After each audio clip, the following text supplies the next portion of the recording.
오늘 이 시간은 이른비와 늦은비라는 제목을 가지고 하나님 말씀을 증거하도록 하겠습니다. 저와 여러분이 요엘서의 말씀을 읽었는데 요엘서의 그 뜻은 바로 그는 하나님이시다 이런 뜻을 갖고 있습니다.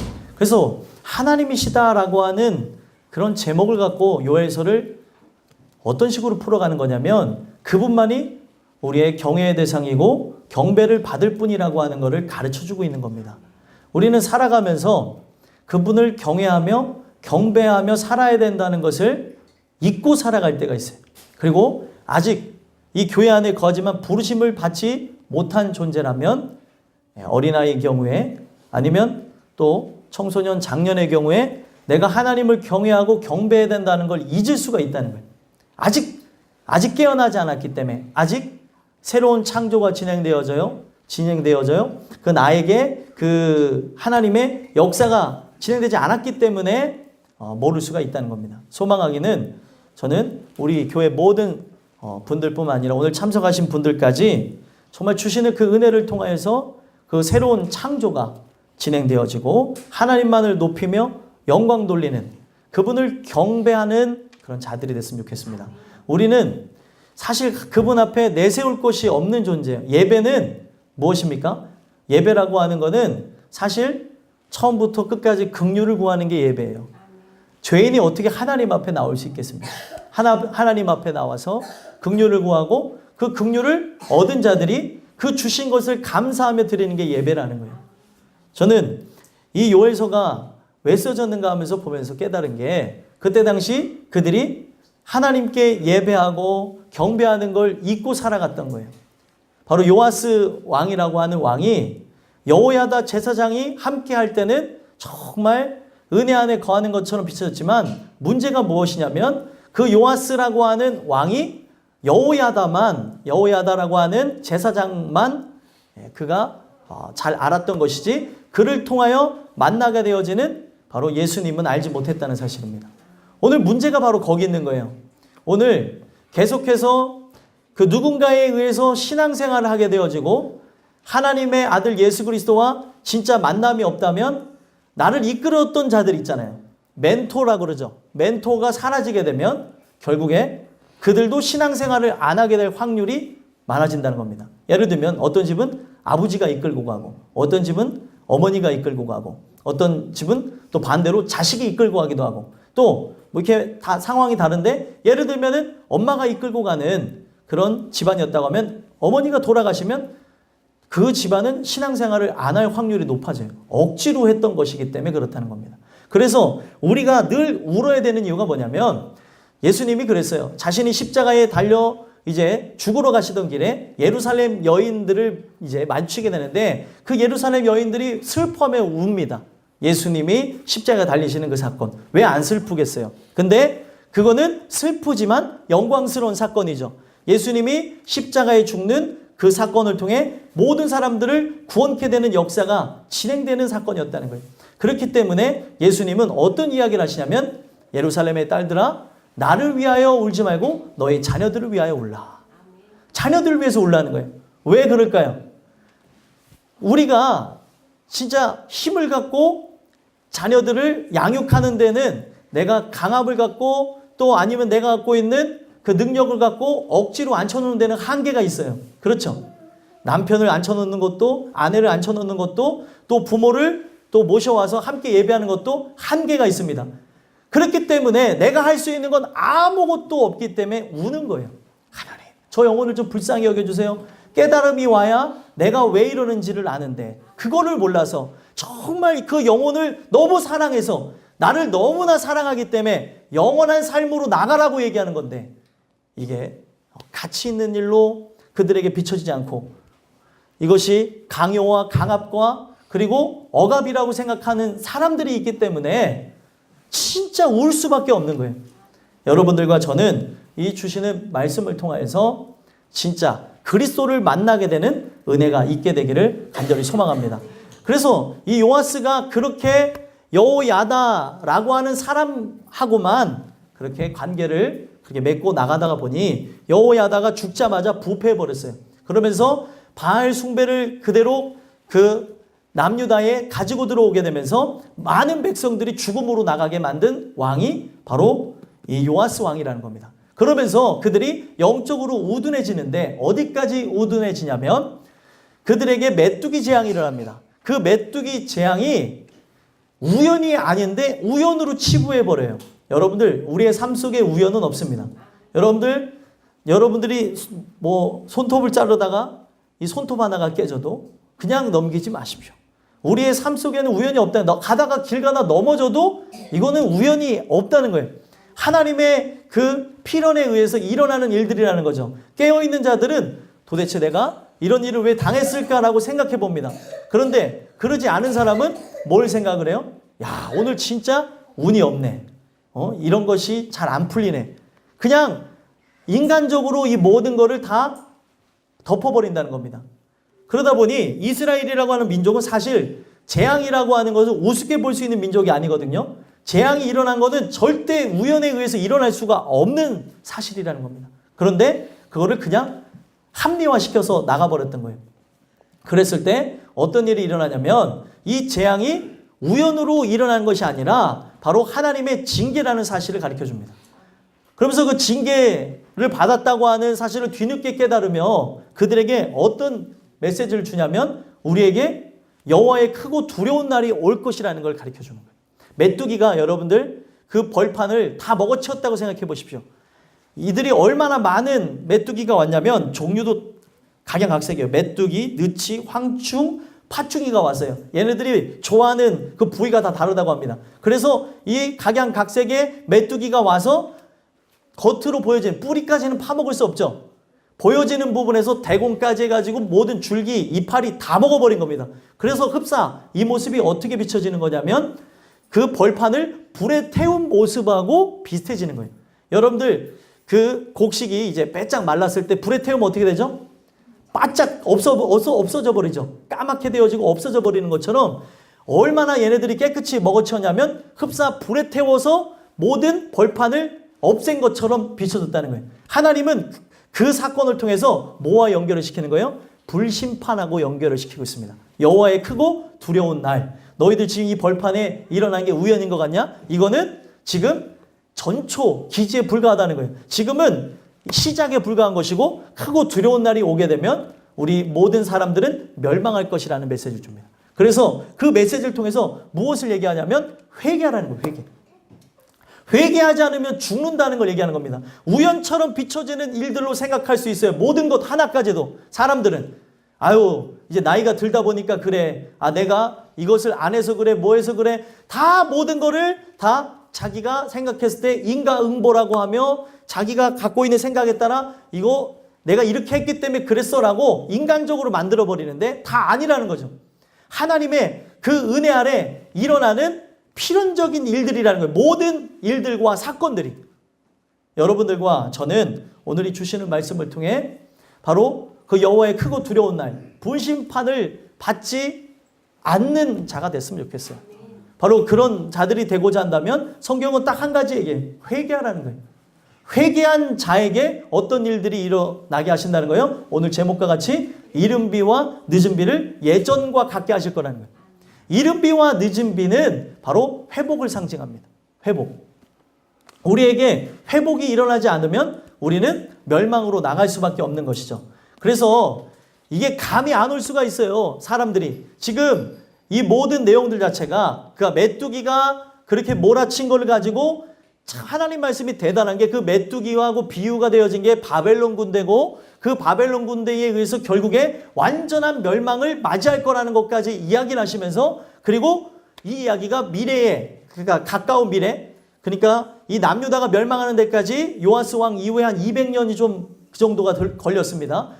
그 가까운 미래까지도 얘기하고 있을 뿐더러 얘기하고 있는 것뿐만이 아니라 바로 오늘 우리에 이르기까지 우리 또한 하나님이 주신 은혜에 의해서 나가지 않으면 바벨론 군대가 상징하는 게 바로 세상이고 그리고 마귀를 상징합니다. 그들에 의해서 멸망을 받을 거라는 것을 똑같이 얘기하고 있다는 거예요. 성경이 신기한 거는 시대를 초월하여서 동일한 메시지가 들려지게 하십니다. 살아있어요. 그래서 이 차원이 다른 메시지가 오늘 나에게 와야 믿어지고 깨달아지는 것이지, 지금 나는 차원이 다른 존재로 살아가는 거, 이게 만약에 고차원이면 나는 저차원의 존재로 살아가는데, 이 고차원의 말씀이 나에게 깨달아져야 믿음이 생겨나게 되어지고, 보지 못하는 걸 보게 되어지고, 많은 사람들이 이 세상을 향해 살아갈 때 보이지 않는 천국의 실존을 깨닫고 그 나라를 향해 살아간다는 거예요. 그래서 오늘 우리에게 이런 은혜의 역사가 일어나기를 소망해야 된다는 거예요. 이것이 우리에게 나타나지 않으면 결국에는 어떻게 되어져요? 썩어질 것과 그리고 절망한 이 세상에서 멸망하며 우리는 슬퍼하며 그 나락으로 떨어지는 인생이 될 수밖에 없다는 겁니다. 소망하기는 여러분들, 이른 비와 늦은 비는 회복을 상징하는 거예요. 오늘 여러분들과 제가 진짜 이제 다 멸망한 것과 같은 그런 일들이 미래에 일어날 거라고 하는 예언을 통해서 절망할 수도 있었지만, 그들이 정말 하나님 앞에 회개하면은 이른 비와 늦은 비가 예전 같을 것이라고 하는 걸 통해 풍성함을 누릴 수 있는, 천국을 상징하는 그 풍요로움이 그들에게 올 것이라는 걸 얘기하는 거예요. 그 풍요로움이 제일 중요한 거는 비춰지는 게 목적이 아니라 내 마음에 와서 우리가 버틸 수도 있고 견딜 수도 있고 이길 수도 있게 된다는 거죠. 제일 중요한 거는 여러분들 마음에 이것이 임하지 않으면 아무리 좋은 상황에 놓여져 있을지라도 마음이 황폐한 자는 기쁘지가 않아요. 아니, 같이 사람과 우리는 이렇게 교제하며 밥을 먹을 때가 있죠. 어떤 사람은 밥을 맛있게 먹는 사람이 있어요. 어떤 사람은 마음에 근심이 있어서 모래알 씹듯이 먹는 사람이 있습니다. 이게 왜 그러냐면 마음에서 일어나는 것 때문에 그렇다는 거예요. 이 마음을 붙잡아 달라고 기도해야 된다는 겁니다. 그렇게 하지 않으면 우리는 건강하지 못할 뿐만이 아니라 내가 하나님의 주시는 은혜로 살아가는 존재라는 걸 잊어버릴 수 있다는 거예요. 늘 기뻐하며 살아도 아까운 인생인데 늘 슬퍼하며 애통하며 답답하며 비교하며 절망하며 그리고 좌절하며 그렇게 사시겠냐는 거예요. 이 여생이 짧아요. 진짜 그 영원한 천국을 보면서 기뻐하며 살아도 현찮은 인생인데 늘 비교하며 절망해. 늘 비교하며 좌절해요. 비교하며 짜증내고 불평하고 원망하며 사시겠냐는 거예요. 무엇을 바라보냐가 우리의 삶의 행복의 척도의 기준이 되어져 버립니다. 행복이 달라져 버리는 거예요. 돈이 있어서 행복한 줄 아세요? 돈이 있어도 행복하지 않아요. 명예가 있어서 행복한 줄 아세요? 그 명예로도 행복하지 않습니다. 권세, 권력? 여러분들 이게 행복의 기준이 아니에요. 행복의 기준은 예수님입니다. 그 예수님이 마음에 와야 견딜 수 있는 거예요. 지금 집이 나간 집 같을지라도, 집이 여러 부분에서 고통이 있고 괴로움이 있고 재정적 그런 어떤 위기에 처해질 수도 있고, 그리고 가정에 혹 불화가 있을지라도 그 마음에 예수가 있으면 삽니다. 근데 예수가 없으면 못 사는 거예요. 근데 오늘 그것을 바라보지 않고 다 쓸데없는 것만 생각하고 있다는 거예요. 하나님, 나를 좀 붙잡아 주세요. 이 마음에 진짜 하나님의 평강이 임하여서 진짜 보는 대로 생각하고 세상 사람들과 같이 생각하는 걸 부끄러워야 되잖아요. 네? 여러분들, 아이들이면 아이들, 그리고 청년이면 청년, 장년이면 장년, 노년이면 노년, 세상 사람들과 우리 생각이 좀 달라야 되는 거 아닙니까? 저는 그랬으면 좋겠어요. 세상 사람들과 다르면 예를 들면은 노년에 계신 분들이 예수님 한 분을 알았다는 것만으로 내가 가진 것 없을지라도, 초가 삼간 없을지라도 기쁠 수 있다고 저는 생각을 해요. 그리고 예를 들면은 자식의 봉양을 못 받을지라도, 또 내가 사람들 앞에 내세울 수 있는 집과 차와 내가 갖고 있는 명예로움이 없을지라도 행복할 수 있다는 거예요. 도대체 행복의 척도가 뭐냐는 거예요. 우리는 정신을 차려야 됩니다. 그렇지 않으면 노년의 그 정말 주님 배울 날이 가까우는 걸 소망하며 기뻐하며 육이 죽어가는 것 자체도 기쁨입니다. 왜요? 주님을 배울 날이 가까우는 거예요. 몸이 망가지는 걸 보면서. 자연의 순리에 따라서 나는 썩어져 없어질 존재로 나가나 나의 영혼은 구원을 받는다는 거죠. 그런 것으로 기뻐할 수 있는데 어찌 세상 사람들과 같이 우울하십니까? 같이 답답해하십니까? 노년에 있는 분들도 생각해 볼 필요가 있고, 작년들 뭘 생각해요? 작년들이 생각하는 건 뭐예요? 더 나은 집과 차와 성공을 향해 나갑니다. 여러분들, 그것이 행복의 척도예요? 아닙니다. 성공했을지라도 여러분들, 성공한 사람들 정말 안타까운 얘기지만 우리나라의 그 대기업 회장들이 그렇게 자살을 많이 한 거 아시죠? 행복했다면 자살했겠습니까? 여러분들 그걸 위해서 평생을 달려왔는데 엄청난 재력을 가졌는데도 결국에 목숨을 끊고 자기의 생명을 버려버렸다는 거예요. 그게 아니에요. 왜 세상 사람들과 같이 장년들은 자꾸 돈 벌 궁리만 합니까? 돈을 벌지 말자는 게 아니에요. 돈을 버는 거는 우리의 삶을 아름답게 영위하기 위해서 버는 것이지 그 돈의 노예로 살기 위해서 버는 건 아니라는 거예요. 근데 그냥 머릿속에 있는 생각은 다 그 육신의 성공만을 향해서 나간다는 거예요. 그리고 평안함과 안락함을 위해서 나가. 결국에 행복하지 않는 거죠. 그들이 계속 비교합니다. 작년에 때에 많이 하는 게 사람들과 이렇게 보면서 비교를 많이 해요. 여러분들은 예수로 만족하며 우리의 삶 속에 자족하는 은혜가 있었으면 좋겠습니다. 또 청년들도 마찬가지예요. 그리고 청소년들과 아이들도 마찬가지입니다. 다 뭐에 맞춰져 있어요? 성공이라고 하는 프레임에 맞춰져 있어요. 이거는 하나님이 바라시는 게 아니에요.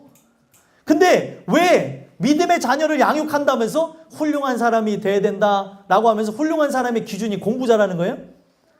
절대 아닙니다. 그렇다고 해서 여러분들 공부하지 말라는 얘기는 아니에요. 우리 청소년들 거봐 목사님이 옳은 소리를 했잖아. 오늘부터 난 공부 안 할 거야.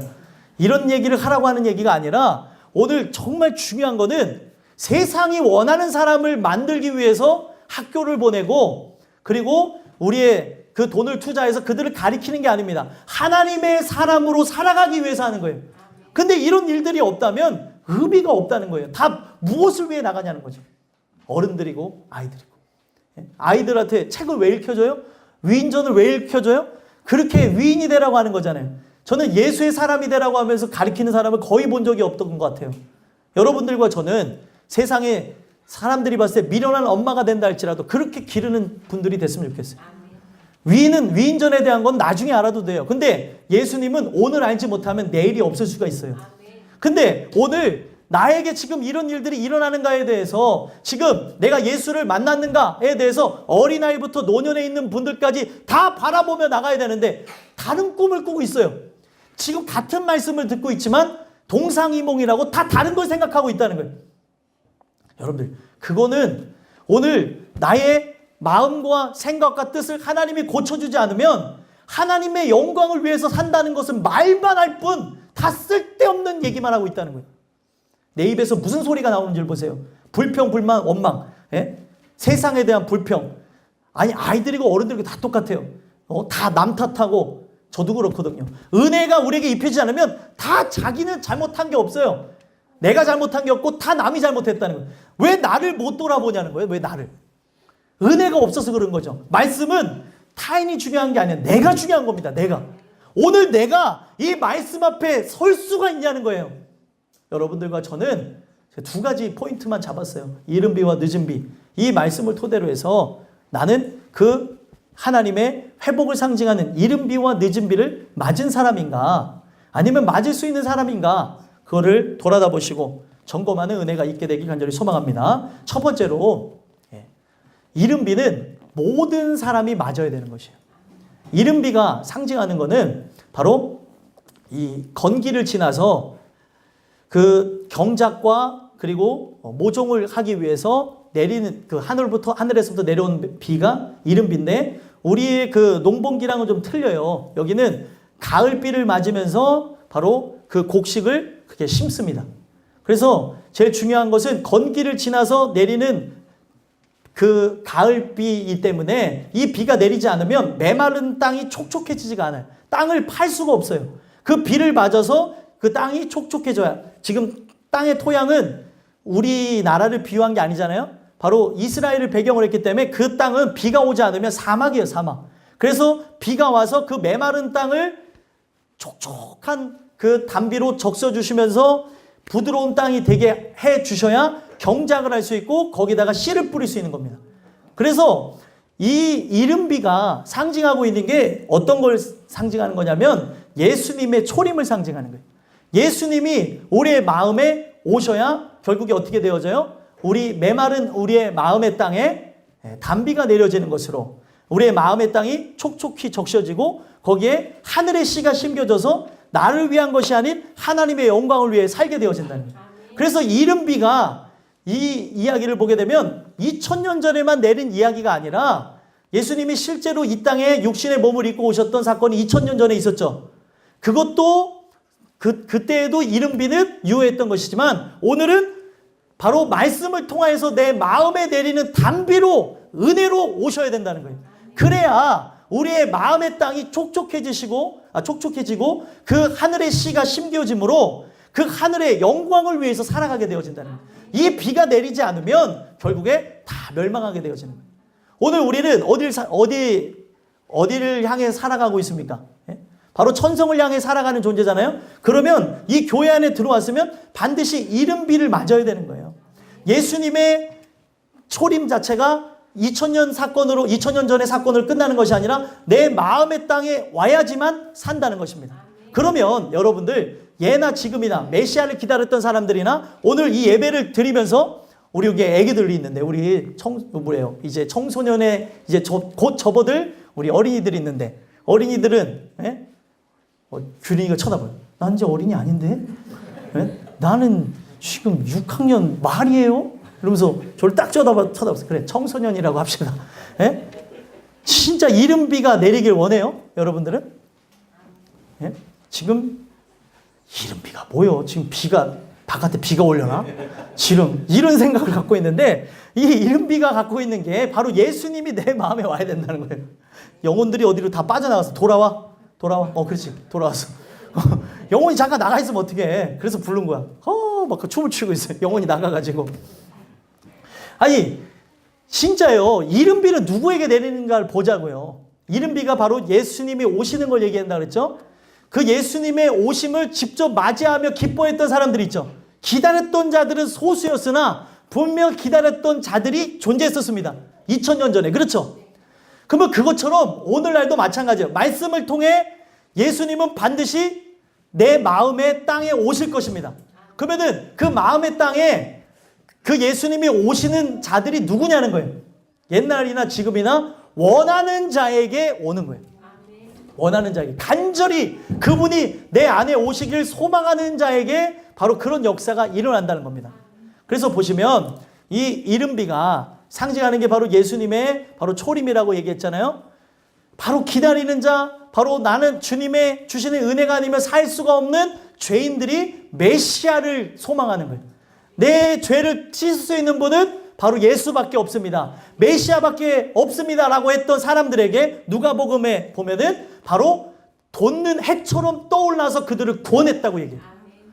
그렇게 기다린 자에게 기쁨과 감사하지 기다리지 않는 자에게는 아유 오늘 햇볕이 왜 이렇게 쨍쨍해? 아니 그런다니까요. 햇볕을 그 땡볕을 받기를 원하면서 나간 사람은 그 땡볕일지라도 어머 오늘 햇살이 너무 따스하다. 더워 죽겠는데도 그런 얘기를 하더라고요. 어떤 분이. 근데 그거를 싫어하는 그 사람이 그 땡볕에 나가니까 어머 오늘 해가 나를 쬐 막 이러더라고요. 아니 의식에 따라 차이가 나는데 원하는 사람은 그 해도 좋아합니다. 그래서 여러분들 이 날씨가 좋지 않은 곳에 사는 사람들 있잖아요. 그런 사람들이 어디로 갑니까? 해변으로 놀러 가요. 해외 사람들 보면. 그러면 그들이 어떻게 해요? 일광욕하는 거예요. 막 이 해를 맞아볼 수 없다고 하면서 해를 맞으려고 그렇게 일광욕합니다. 그러면 사람들은 어떻게 봐요? 어머 이상해. 저 사람들 왜 저렇게 일광욕한다고 하면서 저렇게 다 노출을 하면서 있지? 라고 생각을 하는데 그게 아니라 몸에 있는 그런 박테리아와 균들을 없애기 위해서 그들은 그런 걸 하는 거예요. 그거를 원했기 때문에 비행기 타고까지 왔다는 얘기를 들었어요. 그런 걸 소망하는 자에게 그 햇볕은 너무나 행복한 일인데 그걸 소망하지 않은 자에게는 어머 해가 너무 쬐. 야, 이 살이 나탄다고 하면서 그러고 있다는 거죠. 오늘 바로 예수님 자체가 소망한 자에게만 바로 이 예수님의 구원하심이 기쁨이 되는 것이지 소망이 없는 자에게는 이거는 아무 일도 아니라는 거예요. 소망하기는 여러분들 이 이른비를 맞은 자들이 바로 그 율법으로 인하여서 내가 그 율법의 요구를 다 수행할 수 없으며 내가 완전한 죄인이라고 했던 자들이 내린 결론이 뭐예요? 비를 맞아야 된다. 예수가 이 땅에 내리는 비처럼 그 단비와 같이 이 땅에 오셔서 나를 구원해야 된다고 하면서 기다렸다는 거예요. 오늘도 마찬가지입니다. 그거를 기다리며 소망하는 자에게 저 기쁨의 그 가뭄의 땅에 내리는 단비처럼 여러분들 마음의 땅에 임하실 것이라는 거예요. 그래서 이 이른비에 대한 그 어원을 보게 되면은 바로 야라라고 하는 단어에서 왔는데, 야라가 뭐냐면 가리키다라는 뜻을 갖고 있어요. 그 야라에 의해서 나온 게 바로 토라라고 하는 단어고, 토라가 바로 율법이라는 단어를 갖고 있습니다. 바로 그 율법의 그 단어의 자체가 갖고 있는 게 뭐냐면, 율법의 끝은 한 곳을 가리키는데 예수께 나아갈 수밖에 없는 거예요. 우리가 왜 이 자리에 나와 있습니까? 마음이 다 다를 수 있어요. 원해서 나온 사람도 있고 억지로 끌려 나온 사람이 있습니다. 소처럼 끌려 나온 사람도 있을 거예요.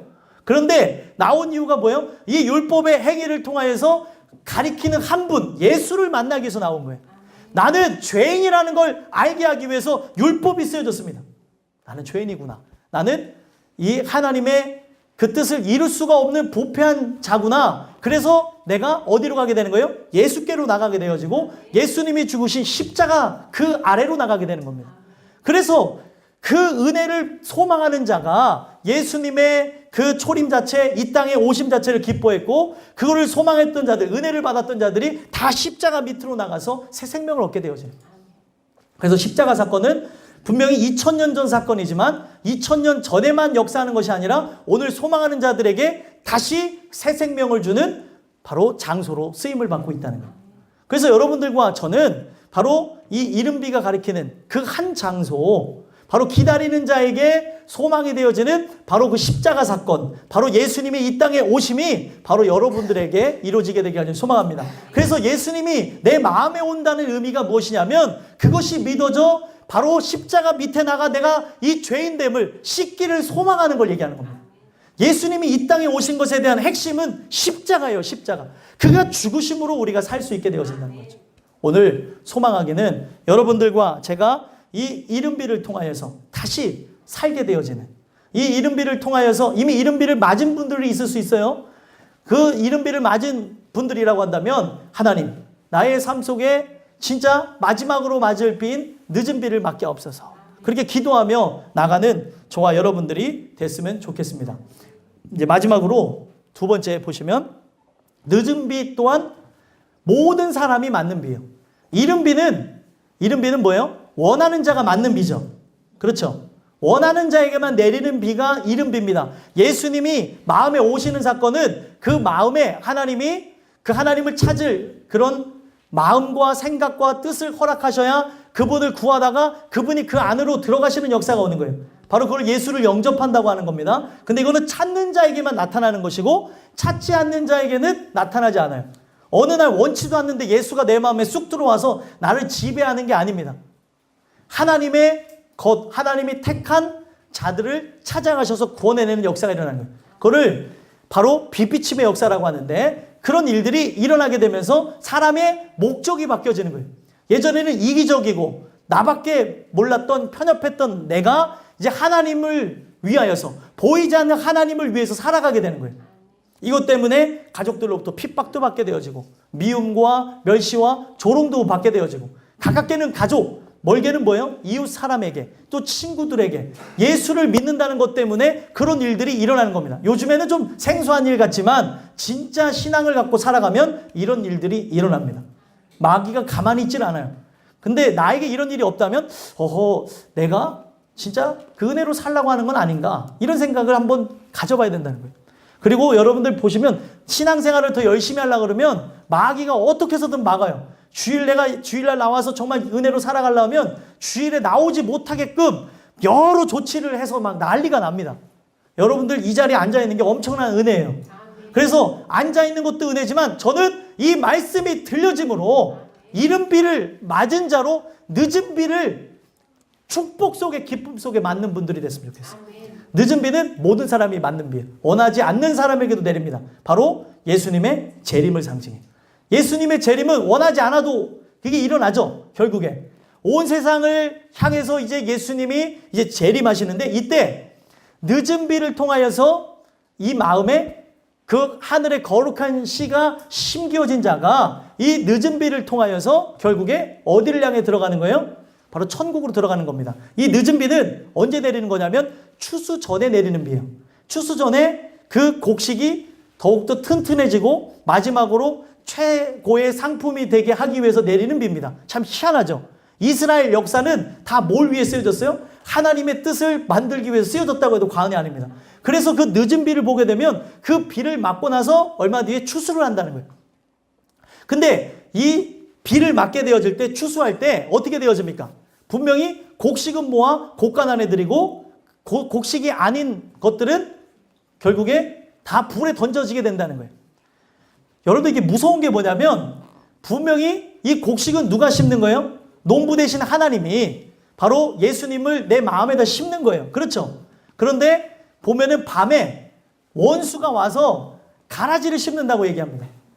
여러분들이 원수가 심은 가라지가 아니었으면 좋겠어요. 그래서 이른비가 중요한 거고, 그 이른비 사건을 경험하며 하나님 주시는 은혜를 늘 갈구하며 나간 자에게 이 늦은 비가, 이 재림이 축복의 비로서 기다리게 되어진다는 거예요. 심판하면 어떤 생각이 드세요? 예? 여러분들 지금 이 주일날 심판에 대해 생각해 보세요. 피곤하신 분들 눈을 떠주시고 한 번만 생각해 보세요. 예, 저기 조시는 분들은 상관없다. 주무시는 분들한테 얘기하는 거예요. 한 번만 생각해 보십시오. 심판이 여러분들 할 때 어떤 생각이 드세요? 심판. 예, 애들 되게 재밌어요. 주무시는 분들 했더니 더 조는 척을. 너 조는 척이 아니라 진짜 자는 거였구나. 아니에요? 예, 아주 평안해요. 그러니까 아주 그냥 사랑하는 자에게 잠을 주는 게 거기다 쓰면 되는 내용이 아닌데, 여기서 자는 자는 사랑하는 자가 아니에요. 빨리 눈을 뜨시고. 생각해보세요. 심판이라는 단어가 어떻게 들려집니까? 예? 기쁨으로 들려지는 분 계세요? 예? 무섭죠? 근데 우리가 진짜 은혜로 살게 되어지면 이 심판이라는 단어가 기쁨으로 다가오게 된다는 거예요. 이러려면 어떻게 살아야 될까요, 도대체? 예? 그 은혜 안에 늘 거하게 되어지면 예수께 미친 사람이 되는 거예요. 여러분들, 이 세상은요, 어떤 사람이 지배하냐면 미친 사람들이 지배를 한다고 합니다. 한 가지의 뭐에 미치면서 연구하며 어떤 것이 개발되어지기도 하고, 그 미친 사람들에 의해서 세상이 움직여진다고 하는 그런 얘기들을 많이 해요. 그러면서 어떤 유명한 감독도 그랬습니다. 바로 우리 축구단이 이렇게 못하는 이유는 미친 사람이 없다는 거예요. 미치도록 승리에 대한 갈구를 하며 뛰어도 이길까 말까인데, 내가 이 정도 선수가 됐는데 뭘 열심히 뛰어? 하면서 그런 마음을 갖고 나가기 때문에 이길 수가 없다는 얘기를 해요. 미친 사람들이 세상을 바꾸나요? 근데 세상 자체도 미친 사람을 바꾼다고 하는데, 오늘날 제일 중요한 것, 세상에 미친 사람들은 많죠. 그렇죠? 근데 하나님의 아들 예수께 미친 사람이 많이 없다는 거예요. 그래서 그 이른비를 맞아야 되는 거고, 그 이른비를 맞은 자가 늘 소망하게 되어져요. 누구를 만나기를요? 예수를 만나기를. 내 마음에 말씀으로 내려오신 그분을 실제로 보기를 원하며 늦은 비를 소망하게 되는 거예요. 그래서 심판은 뭐예요? 이 죄로 얼룩진 육신을 벗으며 영화롭게 되어지는 날입니다. 은혜를 받아보면 생각하는 게 이 육신이 너무 싫어요. 네? 왜 싫어요? 얘는 시키지 않아도 자꾸 죄악을 향해 세팅되어도 나간다니까요. 좀 세팅을 바꾸고 싶은데, 입력값을 좀 바꾸고 싶은데 그렇게만 나가요. 그래서 이거를 바꿀 수가 없는 우리가 오늘 이 예배 가운데 나와서 하는 게 뭐예요? 긍휼을 구하는 거예요. 하나님, 나를 불쌍히 여겨주세요. 하나님, 나를 좀 은혜로 채워주세요. 제발 불평, 불만, 원망하지 않고 주님을 찬양하며 살고 싶은데, 늘 매일 찬양을 드려도 늘 부족한 것밖에 없는 게 나인데, 주님, 도대체 왜 이 모양입니까? 도와주세요. 이런 자가 은혜를 받아서 정말 부족하고 연약하지만 자충우돌하지만 이 안에 기쁨과 감사를 갖고 살아가게 된다는 거예요. 그거를 바로 구원이라고 얘기하고, 그거를 바로 성화라고 얘기합니다. 이미 은혜 받았을지라도 은혜를 받은 자가 점점 나타나야 되는 건 뭐예요? 생명이 들어왔기 때문에. 생명은 자라나죠. 그렇기 때문에 결국에 이 구원을 받았다고 한다면 예수님을 닮은 모습이 나와야 되는 거예요. 희한한 게 자녀를 낳는데 이 자녀가 점점 크면 클수록 나를 안 닮고 옆집 아저씨를 닮았으면, 진짜 이런 일이 있었어요? 유전자 검사를 해봤대잖아요. 그런데 다행히 내 자식이었어요. 그래서 막 일단락되어지는 그런 해프닝이 있었는데, 얼마나 이게 조마조마해서 내 자식이 아닌가? 또 그런데 또 옆집 사람하고 또 친하게 지내네. 이런 해프닝이 있다는 거예요. 옆에 사람을 닮을 수가 없습니다. 그래서 그렇게 해프닝으로 끝난 집도 있는데 어떤 집은 진짜 검사해봤더니 옆집 아저씨가 아빠였대잖아요. 아 진짜예요 이거. 예? 유전자 검사를 해봤더니 예? 왜 이렇게 안 닮았나 하면서 평생을 모르고 살았던 거예요. 아, 이상하게 왜 저분을 닮았지? 아, 왜 이렇게 닮았을까 했는데 봤더니 그분이 아빠였던 거예요. 이것 때문에 뭐 저기 TV 방송에서도 나왔던 어떤 큰 일이 됐었는데 여러분들 제가 그걸 보면서 느끼는 게 아니 내 안에 바로 예수라고 하는 생명씨가 들어왔어요. 그러면 처음에는 아직 덜 자라나서 그렇다고 한다면 내가 5년 10년 예수를 믿으면서 정말 은혜로 나가고 있다면 내 안에서 드러나야 되는 게 누구의 얼굴이에요? 예수님의 얼굴이죠. 근데 얼굴을 보는데 바로 어떤 느낌이 나요? 아이고 참 입으로 말하기가 좀 거시기한데 거시기에는 200가지 뜻이 있다 그러죠? 아니 마귀의 얼굴이 드러나고 있다면 뭐가 심겨졌냐는 거예요. 야고보서가 얘기하는 게 그거예요. 너희들이 진짜 은혜 받았다고 믿음으로 의롭게 되었다고 근데 왜 마귀를 닮았냐 이 얘기를 하는 거예요. 그러면 너네 안에 진짜 하늘의 씨가 담기지 않았으니 회개하고 돌아오라는 거예요. 오늘 여러분들과 제가 누구를 닮아야 돼요? 예수님 닮아야 되는 거예요. 이거 닮아가려고 해야 닮아지는 거예요? 아니에요. 이 유전자가 얼마나 대단한데요. 제가 유전자에 대해서 연구하는 사람은 아닌데 우리 부목사님 가정을 보면서 많이 생각합니다. 첫애와 둘째와 셋째가 다 달라요. 그 유전자의 영향이 어디서 왔을까 하면서 이렇게 보면은 그건 얘기하지 않겠어요. 자세한 거는. 근데 이게 다 그 아빠 엄마에게서 왔지 얘는 별종이 아닙니다. 근데 이제는 다 얘기하는 게 뭐예요? 어머 저 별종은 어디서 났대 이런 얘기를 하는 거예요. 그러면서 농담 반 진담 반 얘기하시는 분이 있어요. 할아버지 닮았다고. 예? 그분이 누군지는 이따가 끝나고 물어보세요. 예? 할아버지 닮았다고 하는 분이 있는데 보면서 신기한 거는 생김새는 어떻게 할 거냐는 어쩜 크면 클수록 닮는 사람이 있어요. 우리가 닮아가는 게 닮으려고 노력하는 게 아니에요. 아빠를 닮아야지. 왜 아빠를 안 닮는 거야? 여러분들 엄마를 닮아야지 한다고 닮아져요? 이거는 태생을 거스를 수가 없는 거예요. 그래서 거듭남이 왜 필요하냐면 나의 태생은 뭐예요? 마귀를 닮을 수밖에 없었으나 새롭게 태어나게 되는 것으로 이제는 예수를 닮을 수밖에 없는 사실이라는 겁니다. 그러면 나에게 나타나는 게 바로 이것이어야 된다는 거예요. 근데 왜 다른 모습들이 우리에게 존재하냐는 거죠. 생각해 볼 필요가 있는 거예요. 오늘 여러분들과 제가 이 늦은 비를 기다리는 자들이었으면 좋겠어요. 바로 하나님 우리가 그 예수 그리스도의 재림 온 세상에 임한다는 거예요. 비가 여러분들 내리죠. 왜 제가 이걸 그 초림과 재림으로 얘기하냐면 비가 위에서 내리잖아요. 바로 예수님이 임하시겠다는 거예요. 찾는 자들에게 이른 비로 임하시고 찾지 않는 자들에게까지 늦은 비로 모든 사람들에게 임하게 되어질 텐데 그때 이른 비를 경험하지 않은 자는 뭐예요? 바로 가라지. 그리고 그들은 피와 같은 존재로 열매가 없는 것으로 불에 던져 사르겠다는 거예요. 그래서 여러분들 심판을 우리가 두려워하기보다 오늘 말씀과 함께 살아가며 그날을 소망하는 자들이었으면 좋겠어요. 하나님, 내가 이 늦은 비를 소망하며 살아가기를 원합니다. 주님 붙잡아 주세요. 이런 자들에게 바로 이른 비와 늦은 비가 회복을 상징한다 그랬죠? 예수님을 상징한다 그랬죠? 예수님이 오시면서 어떤 일이 일어나는 겁니까? 천국이 임하는 거예요. 이 이른 비를 경험한 자는 이 땅에서 지옥과 같은 삶을 산다 할지라도 마음이 천국이기 때문에 살 수 있습니다. 근데 여러분들이 왜 힘들어요? 힘드신 분들 한번 생각해 보세요. 왜 힘들어요? 마음이 지옥이기 때문에 그래요. 마음이 어떻게 오갈 데가 없는 거예요. 이거는 남편이 해줄 수도 없고 아내가 해줄 수도 없고 자식이 해줄 수도 없고 이거 먹어도 허전하고 안 먹어도 허전하고 마셔도 허전하고 그러니까 계속 돌아다니는 거예요. 계속 이걸 찾아다니는 겁니다. 그리고 계속 그 세상의 것으로 채우려고 하나? 여러분들 평생을 찾아보세요. 이미 그런 것을 경험했던 솔로몬이 얘기했죠. 어떤 얘기를 해요? 헛되니 모든 것이 헛되도다. 다 경험해본 사람이 얘기를 했어요. 근데 굳이 다 경험해보고 얘기했으나 그래도 경험해보는 게 맛이죠 라고 해보시면 평생 돌아가세요. 그렇게 해고라도 돌아온다면 그 사람은 행복한 사람입니다. 근데 우리가 그렇게 하고 나갈 때 문제는 뭐예요? 못 돌아올 수도 있다는 것을 가정해야 된다는 거예요. 오늘 이 주시는 말씀을 통해 이 늦은 비가 바로 여러분들에게 바로 축복의 비였으면 좋겠습니다. 그래서 이 늦은 비의 어원 자체가 어디서 왔냐면 늦은 비는 모으다라고 하는 뜻에서 왔어요. 그래서 여러분들 추수전에 내린다 그랬죠? 바로 알곡을 모으기 위해서 내리는 마지막 비. 그리고 예수님의 재림이 누구를 모으기 위해서 그러는 거예요? 바로 하나님의 바로 생명을 가진 자들을 모으기 위해서 내리는 비가 바로 예수님의 재림이라는 거예요.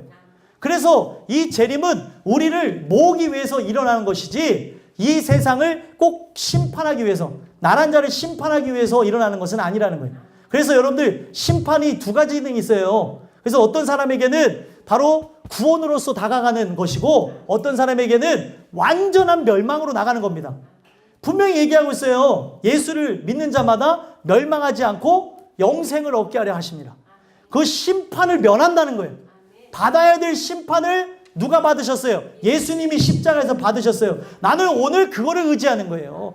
그 이른비가 상징하는 게 바로 그겁니다. 하나님, 내가 죄인입니다. 바로 예수가 나를 위해 죽으신 걸 믿습니다. 그러면서 새로운 개체로 살아가게 되는 거예요. 이것이 들어와야 됩니다.